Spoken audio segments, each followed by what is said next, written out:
बच्चों वेलकम है फिर से आपका एक बार मेरे YouTube चैनल पर। आज का जो वीडियो मैं लाया हूँ क्लास 10th का है, जिसमें हम pair of linear equation in two variables chapter third का थर्ड पार्ट कंटिन्यू कर रहे हैं। तो ऑलरेडी हम इसके दो पार्ट्स पढ़ चुके थे, ये हम थर्ड पार्ट यहाँ पे कंटिन्यू कर रहे हैं और एक्सरसाइज 3.5 तक हमने कवर करा था। आज हम एक्सरसाइज 3.6 से स्टार्ट कर रहे हैं, क्वेश्चन नंबर फर्स्ट का फर्स्ट पार्ट। लेकिन इससे पहले हेडलाइन पढ़ लेते हैं, क्या है। Solve the following pair of equation by reducing them to a pair of linear equations. Already बच्चों हम जान चुके हैं लीनियर इक्वेशन को सॉल्व करने के तीनों मेथड। एक बार हम रिकॉल करना चाह रहे हैं। एक मेथड हमने पढ़ा था, मेथड ऑफ सब्स्टिट्यूशन। उसके बाद हमने पढ़ा था elimination by equating the coefficient. Then हमने पढ़ा था क्रॉस मल्टीप्लिकेशन मेथड। तो तीनों मेथड ऑलरेडी हम पढ़ चुके हैं। अब जो यहां पर क्वेश्चन है वो ये कह रहा है कि हमें पेयर ऑफ इक्वेशन को सॉल्व करना है, उन्हें लीनियर इक्वेशन में रिड्यूस करके। तो देखिए कैसे करना है। फर्स्ट पार्ट में यहां पे लिख रहा हूं 1/2x plus 1/3y is equal to 2 and second equation 1/3x plus 1/2y is equal to 13/6। So जैसा कि हम यहां पे देख सकते हैं, जो इक्वेशन हमें गिवन है ये लीनियर इक्वेशन की जनरल फॉर्म नहीं है, क्योंकि जनरल फॉर्म क्या होती थी, a1x plus b1y is equal to c1। यानी कि जो वेरिएबल यहां पर x और y डिनोमिनेटर में एग्जिस्ट कर रहे हैं, ये वेरिएबल कहां पे एग्जिस्ट करने चाहिए, ऊपर। सो पहला काम हमें ये करना होगा, जो क्वेश्चन में दिया है, इन इक्वेशन को हमें लीनियर फॉर्म में रिड्यूस करना है। अभी ये लीनियर नहीं है, क्योंकि लीनियर में डिग्री हुआ करती है 1, और यहां पर जो वेरिएबल्स हैं अगर हम इन्हें ऊपर ले जाते हैं तो इनकी डिग्री बच्चों क्या हो जाएगी, -1 हो जाएगी। तो हमने क्या करा यहां पर, किस तरह से इसे हम चेंज करेंगे, इसके लिए बच्चों हम क्या करते हैं, 1/x को हमने यहां पर u मान लिया है और 1/y को हमने मान लिया है v। अगर 1/x को हमने यहां पे u माना तो u मानने के बाद इक्वेशन हो जाएगी u/2। यहां पर ये इक्वेशन हो जाएगी v/3 इज इक्वल टू 2 और 1/x को हमने u माना, सो ये बनेगा u/2 और ये बनेगा u/3। ये बनेगा v/2 इज इक्वल टू 13/6। अब हम देख सकते हैं यहां पर जो ये इक्वेशन आई है ये लीनियर फॉर्म में है। लीनियर फॉर्म में क्यों है, क्योंकि यहां पर जो वेरिएबल है ये न्यूमरेटर में एग्जिस्ट कर रहा है। u और v की डिग्री कितनी है, 1, और लीनियर इक्वेशन में डिग्री 1 ही हुआ करती है। नाउ ये तो हमने लीनियर फॉर्म में चेंज करा। अब बच्चों से सॉल्व करने का मेथड क्या है, देखिए दो तरीके हैं। या तो हम दोनों में एलसीएम ले लें और डिनोमिनेटर से इन क्वांटिटी को हटा दें, और बिना इसके हटाए भी हम सॉल्व कर सकते हैं, जैसे मैं आपको बता रहा हूं। यहां पर u/2 बन रहा है, यहां पर u/3 बन रहा है। अगर ये दोनों इक्वल होते तो हम इन्हें कैंसिल कर सकते थे। इसके लिए हम क्या करेंगे, 2 और 3 का आप एलसीएम निकालिए, वो एलसीएम आएगा 6। यानी कि इसे हम 6 में चेंज कर सकते हैं, इसे भी हम 6 में चेंज कर सकते हैं। सो u/6 को बनाने के लिए इस इक्वेशन को आपको 1/3 से मल्टीप्लाई करना पड़ेगा, और यहां पर u/6 को बनाने के लिए आपको 1/2 से मल्टीप्लाई करना पड़ेगा। यानी हम कौन सा मेथड लगा रहे हैं बच्चों, elimination by equating the coefficient. और जैसा कि मैंने पहले भी बताया था, अगर मेंशन नहीं होगा तो इसी मेथड का हम यूज करते हैं। तो मैं इस इक्वेशन को 1/3 से मल्टीप्लाई कर रहा हूं। मल्टीप्लाई करने के बाद ये बनेगा u अपॉन 6 और ये भी मल्टीप्लाई होगा v अपॉन 9, यहां पर ये बनेगा 2 अपॉन 3। सेकेंड इक्वेशन को जब मैंने 1/2 से मल्टीप्लाई करा, ये आएगा u अपॉन 6 और v अपॉन 4 और यहां पर 1/2 से मल्टीप्लाई करने के बाद 13/12 बनेगा। अब ये दोनों के कोफिशिएंट इक्वल हो गए, क्योंकि यहां पर u का कोफिशिएंट 1/6 है, इसमें भी 1/6 है, इसे हम कैंसिल करेंगे और जब सेम साइन होता है तो हम क्या करते हैं बच्चों, सब्ट्रैक्ट। हमने सब्ट्रैक्ट करा, ये कैंसिल हो गया। अब इसे कैसे सब्ट्रैक्ट करना है ये आप समझिए। इसे लिख सकते हैं v upon 9 minus v upon 4 और इसे हम लिख सकते हैं 2 अपॉन 3 माइनस 13/12। यहां पे हमने एलसीएम लिया तो ये एलसीएम आएगा 36, यानी ये हो जाएगा 4v माइनस 9v और इस साइड में एलसीएम आएगा बच्चों 12। 4 इंटू 2 ये हो जाएगा 8 और ये हो जाएगा माइनस का 13। यहां पे आपको क्या मिलेगा सॉल्व करने के बाद, -5v अपॉन 36 और यहां पे आपको मिलेगा -5/12। ये आपने -5 कैंसिल कर लिया, सो v आएगा 36/12, यानी कि v आ गया 3। अब हम v को यहां पे रिप्लेस करेंगे। आप रिप्लेस यहां पे भी कर सकते हैं, यहां पे भी कर सकते हैं, क्योंकि बेहतर होगा जिस इक्वेशन को हमने मल्टीप्लाई नहीं करा था उसमें करें, कैलकुलेशन आसान होगी। तो हम इस v की वैल्यू को इस वाली इक्वेशन में यहां पर अप्लाई करेंगे, तो अप्लाई करने के बाद आ जाएगा u अपॉन 2 और v को हमने बच्चों यहां पर 3 से रिप्लेस करा, देन ये 1 होगा, इधर जाएगा 2 माइनस 1 दैट इज 1, यानी कि u की वैल्यू कितनी आ चुकी है बच्चों 2। अब हमने v और u को निकाला, हमें x और y निकालना था। इसके लिए हम इस कंडीशन को देख रहे हैं। 1 अपॉन x को हमने u माना था और u बच्चों कितना आया 2।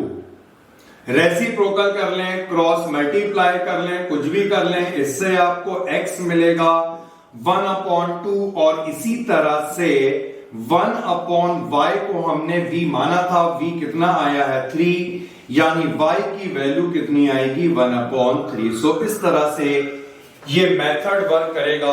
पहले तो हमें जनरल फॉर्म में रिड्यूस करना है, यानी कि लीनियर इक्वेशन बनानी है और उसके बाद सॉल्व करना है। एक पॉइंट यहां पे मैं आपको और बता दूं, अगर क्वेश्चन में लिखा नहीं होता कि इसे लीनियर फॉर्म में रिड्यूस करें तो हम बिना रिड्यूस करे भी निकाल सकते थे। इस पूरी टर्म को हम एलिमिनेट कर लेते, यानी कि 1/3 से मल्टीप्लाई करते 1/6x बनता, ये 1/2 से मल्टीप्लाई करके 1/6x बनता, कैंसिल हो जाता। तो हमने चेंज केवल इससे करा क्योंकि हमें गिवन था। अगर बच्चों गिवन नहीं होगा तो बिना चेंज करे भी हम फाइंड कर पाएंगे। नाउ एक क्वेश्चन कवर करा है, सिंपल कैलकुलेशंस है, इसमें कोई ज्यादा मुश्किल काम नहीं है ये। अब इसके बाद मैं आपको एक सेकंड वाला जो पार्ट है ये आपको मैं अपडेट करवाता हूं। सेकंड पार्ट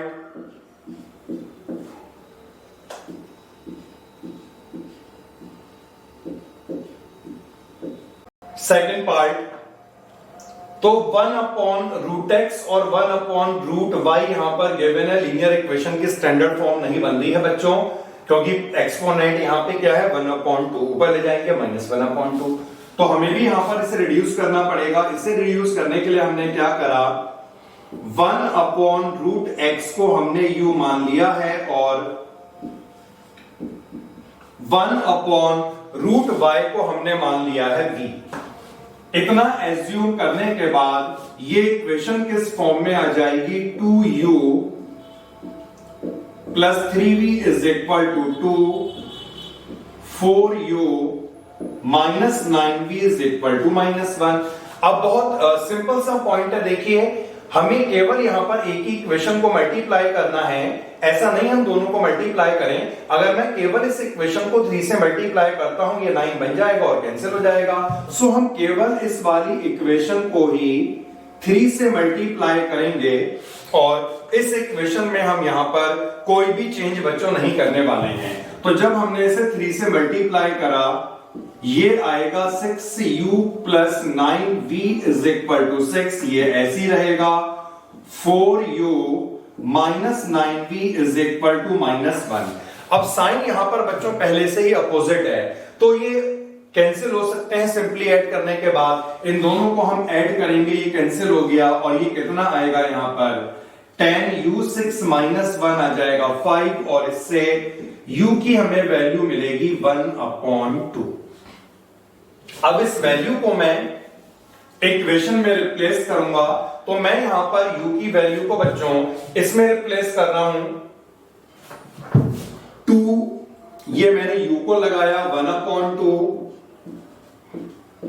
ओके, कैंसिल होगा, 1 आएगा, यहां पे माइनस करेंगे तो फिर से 3v1 आएगा, यानी v आ जाएगा 1/3। हमें निकालना था x और y, यहां पे हमें पुट करना पड़ेगा 1/√x को हमने u माना था बच्चों, और u आया है यहां पर 1/2, हमने क्रॉस मल्टीप्लाई करा, √x 2 आएगा, और हम x कैसे निकलेगा, बोथ साइड स्क्वायरिंग। जब हम स्क्वायरिंग करेंगे तो x कितना आएगा बच्चों 4। इसी तरह से हमने 1/√y को यहां पे v माना था, तो 1/√y v की वैल्यू कितनी आई है बच्चों 1/3, then √y is 3 squaring both side, y is equal to 9। So इस तरह से काफी सिंपल है ये चेंज करना। नाउ थर्ड पार्ट अब हम कर रहे हैं बच्चों 4/x plus 3y is equal to 14, second equation given है। तो यहां पर हम ये देख सकते हैं कि y तो अपनी पोजीशन पे सही है, लेकिन x की पोजीशन ऊपर होनी चाहिए थी, तभी ये लीनियर फॉर्म में आ पाएगा। तो हमें यहां पर क्या करना होगा, केवल हम यहां पर 1/x को ही u मानेंगे, ये अपनी पोजीशन पे सही है। तो इससे करने का मेथड ये होगा, हमने केवल 1/x को u मान लिया, और इसे u मानने के बाद जो हमारी इक्वेशन होगी वो इस तरह से होगी 4u plus 3y is equal to 14, और सेकंड इक्वेशन होगी 3u minus 4y is equal to 23। So हम देख सकते हैं यहां पर ये इक्वेशन अब लीनियर फॉर्म में आ चुकी हैं, दोनों स्टैंडर्ड फॉर्म में आ चुकी हैं, और आगे का मेथड वही रहेगा। इसे अगर हम 4 से मल्टीप्लाई कर लें तो हम इसे 12 बना सकते हैं, और इसे अगर हम 3 से मल्टीप्लाई कर लें तो ये भी 12 बन जाएगा, y कैंसिल होगा, u निकलेगा, और u से x मिलेगा, फिर x को रिप्लेस करके हम y निकाल सकते हैं। आसानी से आप ये पूरा कर सकते हैं। Fourth part, now part fourth बच्चों 5/x minus 1 plus 1/y minus 2 is equal to 2, and second equation 6/x minus 1 minus 3/y minus 2 is equal to 1। तो यहां पर जो x माइनस 1 और y माइनस 2 डिनोमिनेटर में एग्जिस्ट हो रहा है, इसे हमें एज्यूम करना पड़ेगा, तभी हम इक्वेशन को स्टैंडर्ड फॉर्म में ला पाएंगे। तो बच्चों इसे करने का मेथड ये होगा 1/x माइनस 1, इसे हमने u एज्यूम कर लिया, और 1/y माइनस 2 को हमने v एज्यूम कर लिया। इतना एज्यूम करने के बाद इक्वेशन इस फॉर्म में बनेगी 5u plus v is equal to 2 and 6u minus 3v is equal to 1। अब मैं इसका कोफिशिएंट इक्वल करूंगा और कोफिशिएंट इक्वल करने के लिए हम देख सकते हैं यहां पर ये 3 है और ये भी 3 बन सकता है। इसके लिए मैं केवल फर्स्ट इक्वेशन को 3 से मल्टीप्लाई करने वाला हूं। तो ऐसा नहीं हमें दोनों इक्वेशन को मल्टीप्लाई करना पड़े, किसी किसी केस में एक इक्वेशन को मल्टीप्लाई करने पर भी कोफिशिएंट इक्वल हो जाया करता है। सो इसे मैं मल्टीप्लाई कर रहा हूं तो मल्टीप्लाई करने पे ये आ जाएगा 15u plus 3v is equal to 6 और सेकेंड इक्वेशन ऐसी रहेगी 6u minus 3v is equal to 1। दोनों में जो साइन है बच्चों ये अपोजिट है तो मैं इसे ऐड कर लेता हूं, ये कैंसिल हो जाएगा और यहां पर 15u और 6u ये आ जाएगा 21u और ये 7, तो इससे हमें यहां पर u मिलेगा और u आएगा 1/3।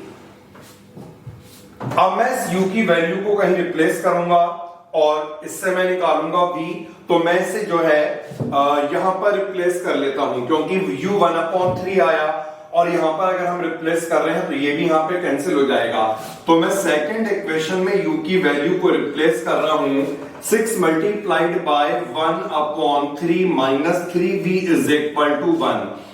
ये हमने कैंसिल करा, 2 आएगा, उधर ले जाएंगे 1 माइनस 2 माइनस 1 होगा, यानी जो v हमें मिलेगा ये मिलेगा 1/3। तो u और v हमारे पास आ चुके हैं दोनों 1/3।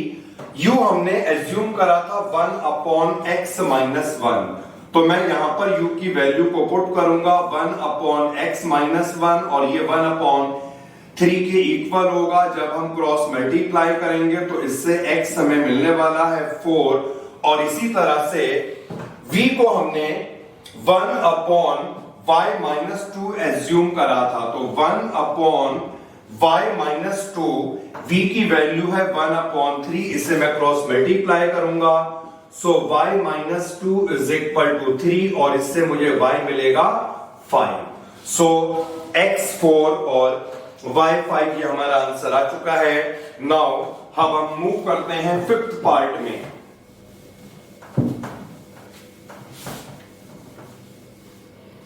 सो फिफ्थ पार्ट है 7x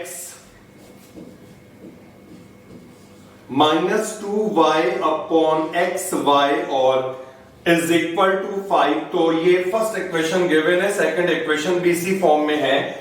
तो मैं यहां पर पहले इसी इक्वेशन को अरेंज करके बता रहा हूं। डिनोमिनेटर में जो xy है, इस xy को अगर हम इन दोनों टर्म में स्प्लिट कर लें तो स्प्लिट करने के बाद ये हमें मिलेगा 7x upon xy minus 2y upon xy is equal to 5 और ये जब हम x कैंसिल कर लेंगे तो इक्वेशन इस फॉर्म में आ जाएगी 7 upon y minus 2 upon x is equal to 5। जिस तरह से हमने फर्स्ट इक्वेशन को चेंज करा ऐसे ही सेकंड इक्वेशन चेंज होने वाली है और ये पार्ट सिमिलर हो जाएगा जो फर्स्ट पार्ट हमने करा। 1/y को u और 1/x को v पुट करके हम इससे पूरा कर लेंगे। तो मैंने इसका हिंट दिया बच्चों। नाउ मैं आपको 6th पार्ट पे ले जाता हूं, जो क्वेश्चंस आसान है, मैंने इनके हिंट दिए हैं, आप इसे पूरा करेंगे। तो 6th वाला जो पार्ट है ये मैं पूरा करवाता हूं आपको। फर्स्ट इक्वेशन में यहां पे लिखता हूं 6x plus 3y is equal to 6xy। So बच्चों यहां पे देख सकते हैं राइट हैंड साइड में जो हमें टर्म गिवन है इसमें x और y दोनों हैं। पहले हम इसी इक्वेशन को फोकस कर रहे हैं। तो यहां पर राइट हैंड साइड में x और y दोनों ही है। अगर हम पूरी इक्वेशन को x y से डिवाइड कर लें तो ये वाली इक्वेशन इस प्रीवियस फॉर्म में ही आ जाएगी। Dividing by x y 6x plus 3y divided by x into y is equal to 6। और जब मैं इसे स्प्लिट करूंगा तो स्प्लिट करने के बाद 6x upon x y plus 3y upon x y is equal to 6 बनेगा। और इसे अगर हम यहां पर कैंसिल कर लेते हैं तो ये 6/y plus 3/x is equal to 6 की फॉर्म में आ गई, यानी ये प्रीवियस फॉर्म में ही आ चुकी है। और इसे करने का मेथड भी मैं समझता हूं बहुत सिंपल है, आप आराम से कर सकते हैं। 1/x और 1/y को u और v एज्यूम करके, ध्यान रखिएगा यहां पर हमें इक्वेशन को जनरल फॉर्म में, लीनियर फॉर्म में रिड्यूस करना है, तो जरूरी है हम यहां पर 1/x और 1/y को u और v एज्यूम करें, तभी जनरल फॉर्म बनेगी। तो ये मैंने आपको हिंट दिया है। Now question part 7। तो 7 पार्ट अगर हम देखें, 10/x plus y 2/x minus y is equal to 4, 15/x plus y minus 5/x minus y is equal to -2।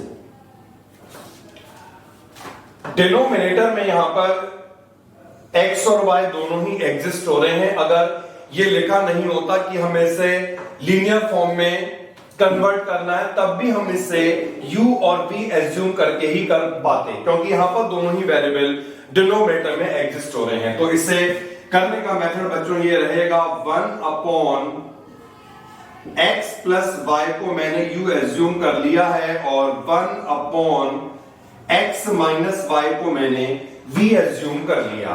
सो इतना करने के बाद जो फर्स्ट इक्वेशन होगी वो किस फॉर्म में आएगी, 10u, और सेकंड इक्वेशन इस फॉर्म में आएगी 15u minus 5v is equal to -2। Now हम यहां पर v का कोफिशिएंट इक्वल कर सकते हैं, और इसके लिए मैंने फर्स्ट इक्वेशन को 5 से मल्टीप्लाई करा और सेकंड इक्वेशन को मैंने 2 से मल्टीप्लाई करा। सो फर्स्ट इक्वेशन जब 5 से मल्टीप्लाई होगी, ये आएगा 50u plus 10v is equal to 20, और सेकेंड इक्वेशन को जब मैं 2 से मल्टीप्लाई करूंगा 30u minus 10v is equal to -4, क्योंकि दोनों का साइन डिफरेंट है सॉरी दोनों का साइन डिफरेंट है, तो हम इसे ऐड करेंगे, ये कैंसिल हो जाएगा, और यहां पर सॉल्व करने के बाद ये हमें मिलेगा 80u इज इक्वल टू 16, और इससे हम u को फाइंड कर लेंगे जो आएगा 1/5 के इक्वल। अब मैं इस u की वैल्यू को पुट करूंगा इस वाली इक्वेशन में, मैं u को लगाता हूं तो ये आएगा बच्चों 10, u को रिप्लेस मैंने करा 1/5 plus 2v is equal to 4, ये मैंने कैंसिल कर लिया, 2 आएगा, यानी 2v जो होगा 2 होगा और v आ जाएगा 1 के इक्वल। सो u और v आ चुका। अब मैं x और y निकालूंगा, इसके लिए मैं इस रिलेशन को यहां पे देख रहा हूं, आप देखिए इसे 1/x प्लस y जो है हमने से u माना था और u आया है 1/5, on cross multiplying we get x plus y is equal to 5. Similarly 1/x minus y को v माना गया था, तो यहां पर 1/x minus y v की वैल्यू 1 आई है। जब हम यहां पर क्रॉस मल्टीप्लाई करेंगे x माइनस y 1 आ जाएगा, ये आ गई है नेक्स्ट इक्वेशन। और अब हमें इन दोनों इक्वेशन को सॉल्व करना पड़ेगा, क्योंकि यहां पर भी इक्वेशन बनी है और ये सॉल्व करने के बाद ही हमें x और y मिलेगा। बहुत सिंपल है बच्चों इसे सॉल्व करना। कोफिशिएंट पहले से इक्वल है, आप देख सकते हैं दोनों में कोफिशिएंट इक्वल है, प्लस का y और माइनस का y को इक्वल करने की कोई रिक्वायरमेंट नहीं है। x plus y is equal to 5 और सेकंड इक्वेशन है x minus y is equal to 1। हमने ऐड कर लिया, ये कैंसिल हो जाएगा, 2x जो होगा 6 के इक्वल आएगा, इससे मुझे x मिला है 3 और x3 को मैं यहां पे रिप्लेस करूंगा तो y आने वाला है 2। So the answer is x3 and y2। तो हमने बच्चों ये कवर कर लिया, अच्छा क्वेश्चन था। नेक्स्ट पार्ट में मैं बढ़ता हूं।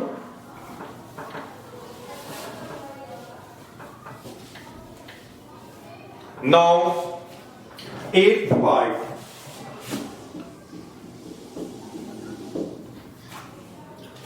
One upon 3x plus y और 1 upon 3x minus y is equal to 3 upon 4। Second equation 1 upon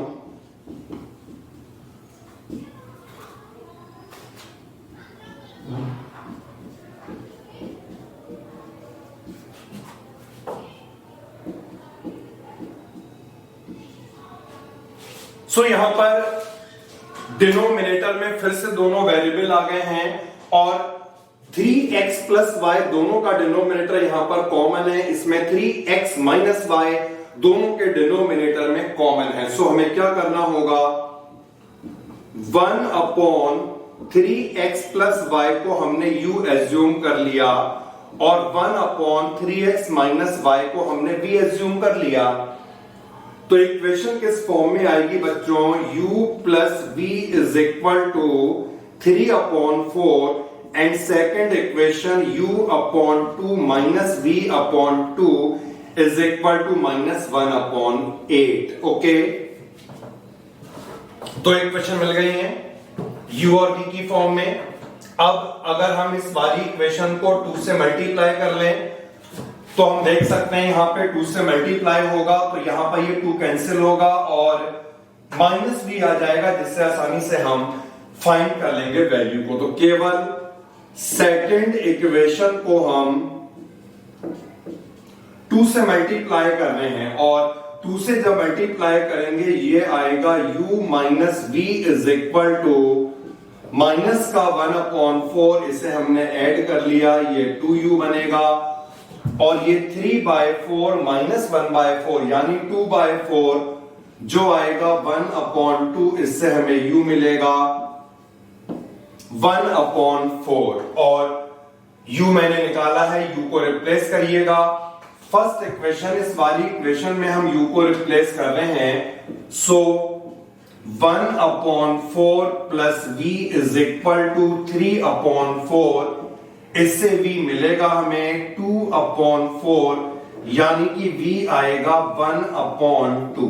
तो बच्चों u आ गया, v आ गया, यहां पर मैं इसे रिप्लेस करूंगा और x y को फाइंड कर लूंगा। तो हमने 1 अपॉन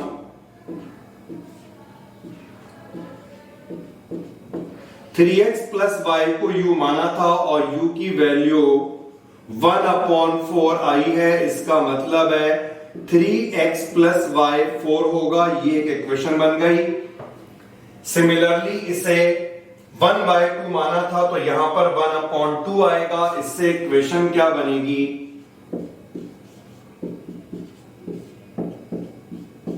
एडिंग बोथ इक्वेशन, ये कैंसिल हो जाएगा, ये 6x आएगा और ये आपका जो है 4 प्लस 2 6 हो जाएगा, इससे हमें x मिलेगा। सो x इज 1 और x को रिप्लेस करेंगे यहां पे 1 तो y कितना आएगा, y is also 1। So the answer is x1 and y1। तो बच्चों हमने ये वाले पार्ट को भी कंप्लीट कर लिया है। अब सेकंड क्वेश्चन पे हम आते हैं, वर्ड प्रॉब्लम्स, जो मैंने आपको पहले ही बताया चैप्टर में काफी सारी वर्ड प्रॉब्लम्स हैं और इनका बहुत इंपॉर्टेंस है, इसको आपको अच्छी तरह से कंसंट्रेट करना है। और यहां पर जो ये 3 वर्ड प्रॉब्लम्स आज हम करने जा रहे हैं ये बहुत ही ज्यादा इंपॉर्टेंट हैं। सो सेकंड क्वेश्चन का फर्स्ट पार्ट मैं पढ़ रहा हूं, फिर आपको मैं एक्सप्लेन करूंगा, उसका सॉल्यूशन बताऊंगा। Ritu can row downstream 20 km in 2 hours and upstream 4 km in 2 hours. Find her speed of rowing in still water and the speed of the stream. तो सबसे पहले हम यहां पे समझ रहे हैं, देखिए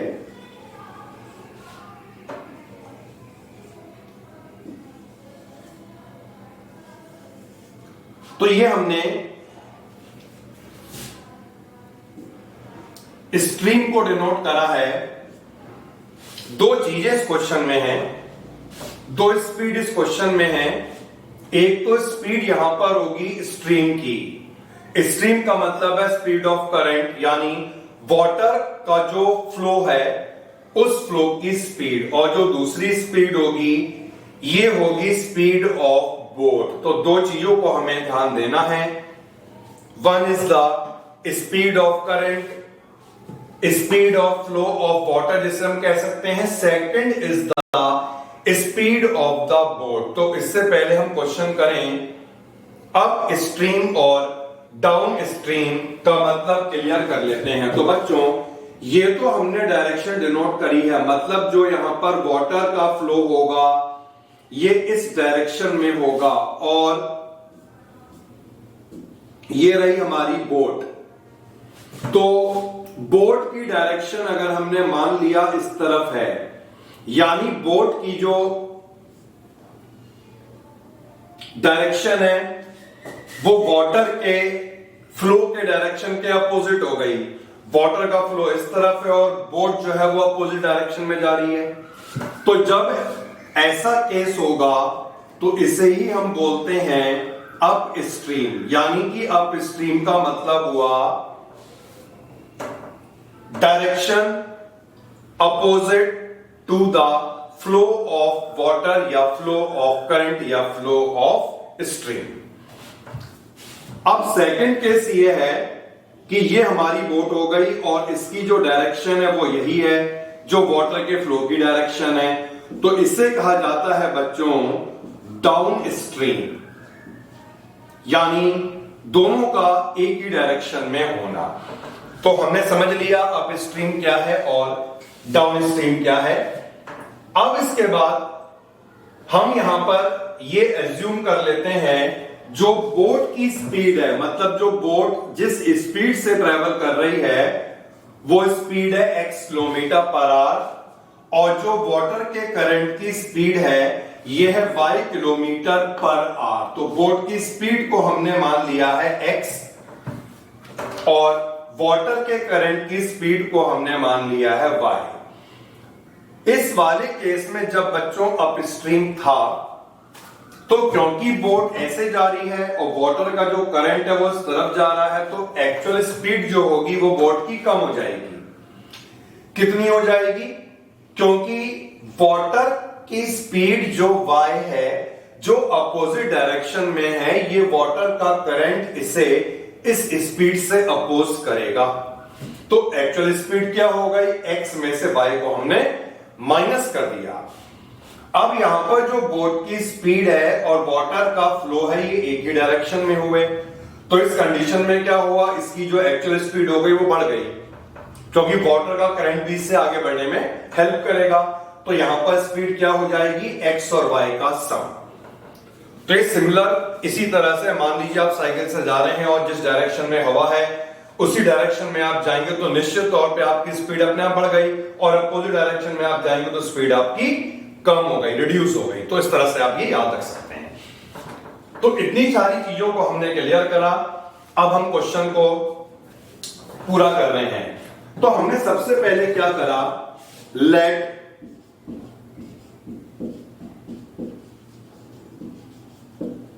speed of boat in still water bx kilometre per our. हमने बोट की स्पीड को, स्टिल वाटर का मतलब है जब वाटर के डायरेक्शन को हम कंसीडर ना करें, तो बोट की actual speed x kilometre per our है, एंड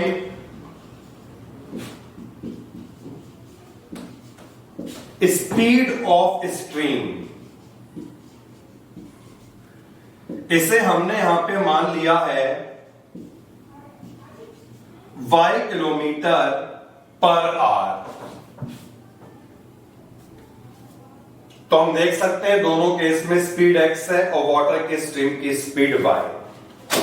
हमें क्या फाइंड करना पड़ेगा, जब बोट अप स्ट्रीम में जाएगी तब स्पीड क्या होगी और डाउन स्ट्रीम में स्पीड क्या होगी। जैसा कि हमने समझ लिया है, अप स्ट्रीम में माइनस हो जाएगा, डाउन स्ट्रीम में प्लस हो जाएगा। तो हम यहां पे बच्चों फाइंड करेंगे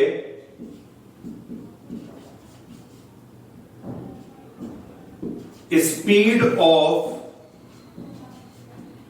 बोट इन अप स्ट्रीम, जो होगी x minus y kilometre per hour. यह आप याद रखिएगा, जब भी आप स्पीड निकालेंगे अप स्ट्रीम में, क्योंकि बोट की स्पीड ही स्ट्रीम की स्पीड से ज्यादा होगी, तो बोट की स्पीड ही पहले आएगी, यानी कि x माइनस वाई। अब हम फाइंड करेंगे speed of boat in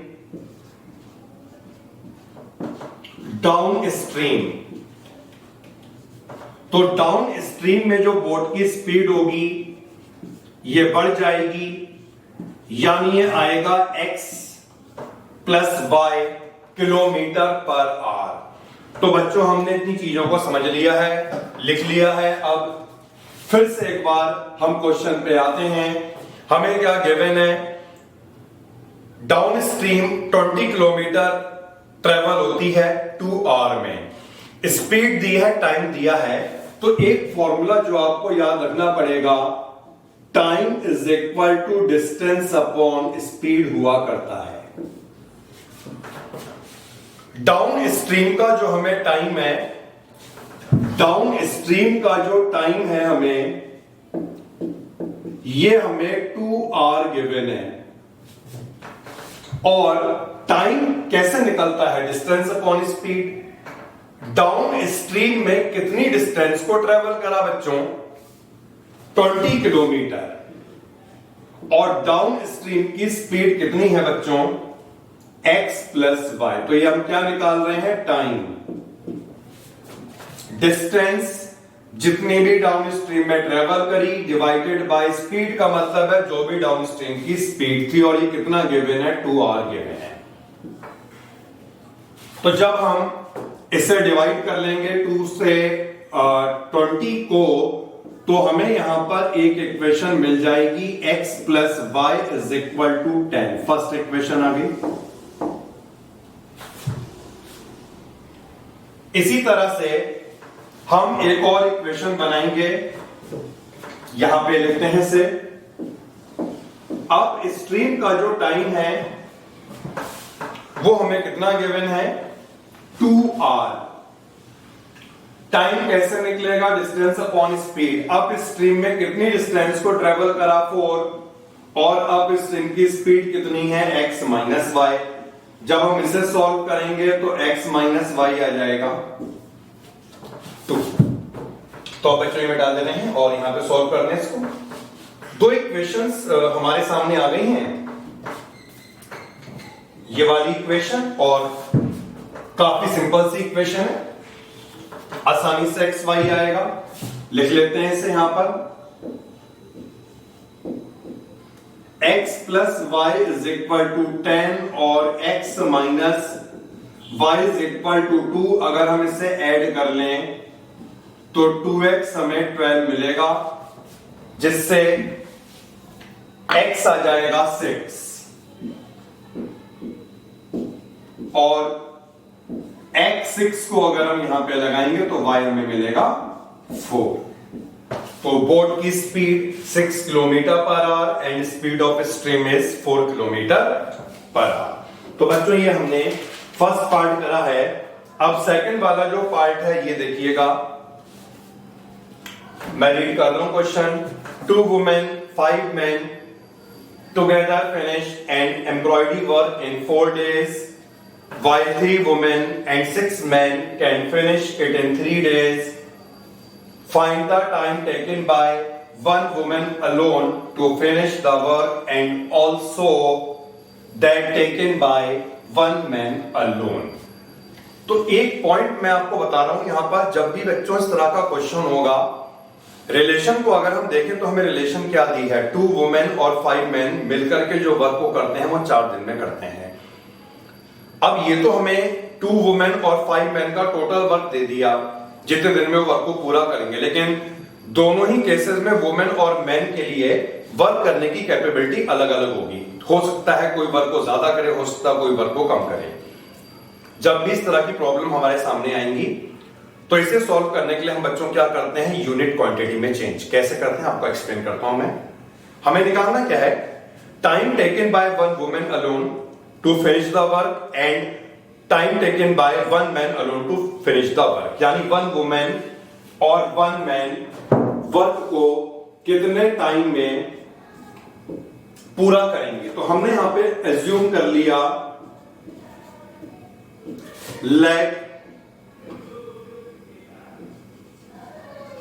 1 woman alone do the work in X days। तो हमने मान लिया एक वुमेन अकेले पूरे वर्क को X डेज में कंप्लीट करती है and 1 man alone do the work in Y days। तो हमने एज्यूम कर लिया है 1 women alone do the work in X days and 1 man alone do the work in Y days. तो मैंने आपको जैसे बताया रिलेशन में जो है ये कॉम्बिनेशन दिया 5 मैन और 4 वुमेन का इतना। तो इस कंडीशन में क्या है, दोनों की वर्क करने की कैपेबिलिटी एबिलिटी अलग अलग होगी। तो ऐसी प्रॉब्लम को सॉल्व करने के लिए हम यूनिट क्वांटिटी में चेंज कर लेते हैं। एक वुमेन पूरे वर्क को अगर X दिन में कर रही है तो एक दिन में कितना वर्क करा। मान लेते हैं एक वुमेन ने वर्क जो कंप्लीट करा, सपोज कोई वर्क उसने कंप्लीट करा है 5 डेज में, तो एक दिन में उसने कितना वर्क करा 1/5।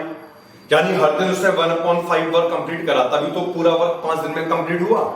तो इसी तरह से एक वुमेन अगर वर्क को X दिन में कंप्लीट कर रही है तो उसका एक दिन का वर्क कितना हुआ 1/X। और ऐसे ही एक मैन अगर पूरे वर्क को Y डेज में कंप्लीट कर रहा है तो उसका एक दिन का वर्क कितना हुआ 1/5। तो हम यहां पे क्या करेंगे, एक दिन का वर्क निकालेंगे 1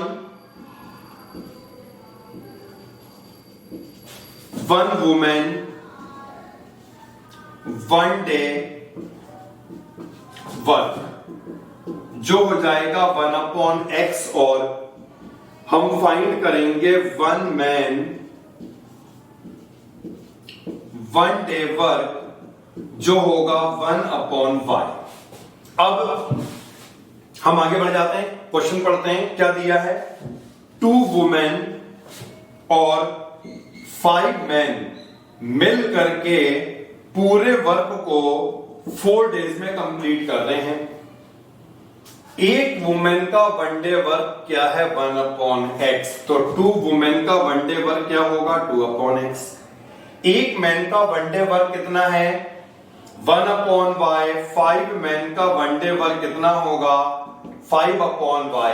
क्योंकि हमने यहां पर 1 डे वर्क निकाला, पूरा वर्क 4 डेज में कंप्लीट हुआ है, तो इसे भी तो 1 में कंप्लीट करेंगे हम। एक दिन में कितना पार्ट हुआ,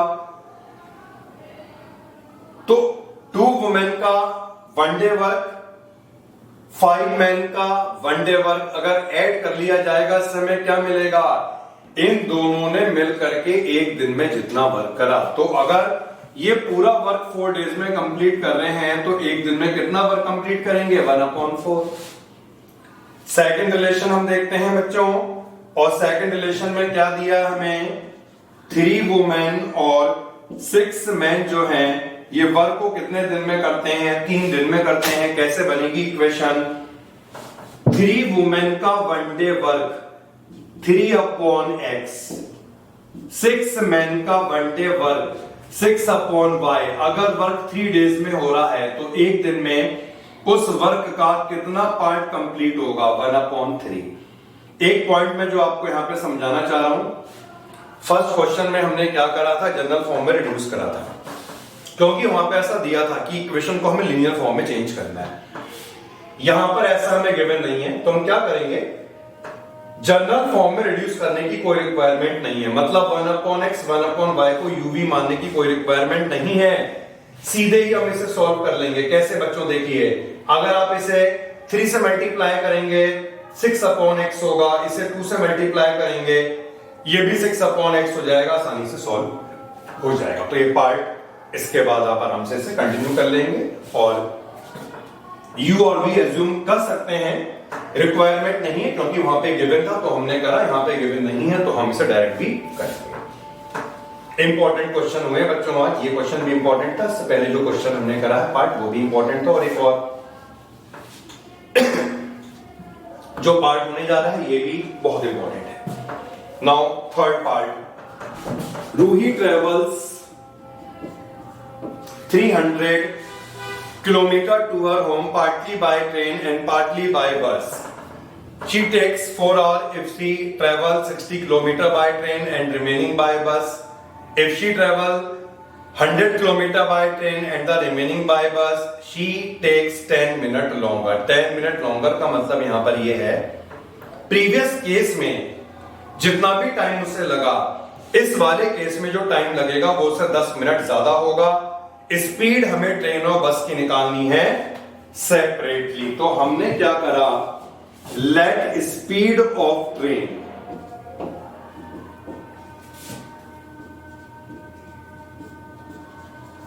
तो हमने यहां पर ट्रेन की स्पीड को मान लिया है x किलोमीटर पर आवर और बस की स्पीड को हमने मान लिया है y किलोमीटर पर आवर। अब देखिए आप, जो फर्स्ट कंडीशन है वो इस तरह से है, टोटल डिस्टेंस जो उसने ट्रेवल करी वो 300 करी।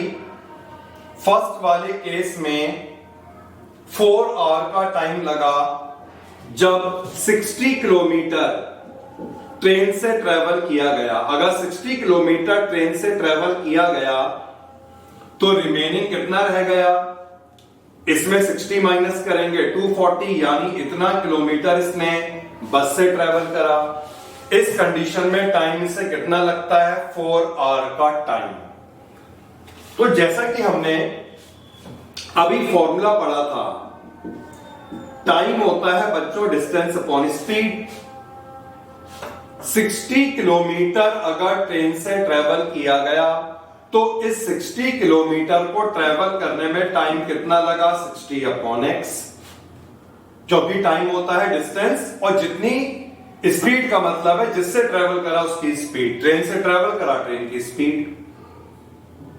इसके बाद 240 किलोमीटर किससे ट्रेवल करा, बस से, तो कितना टाइम लगा होगा इस डिस्टेंस को ट्रेवल करने में, ये हम कैसे निकालेंगे, 240/y, और टोटल टाइम कितना लगता है 4 आवर का।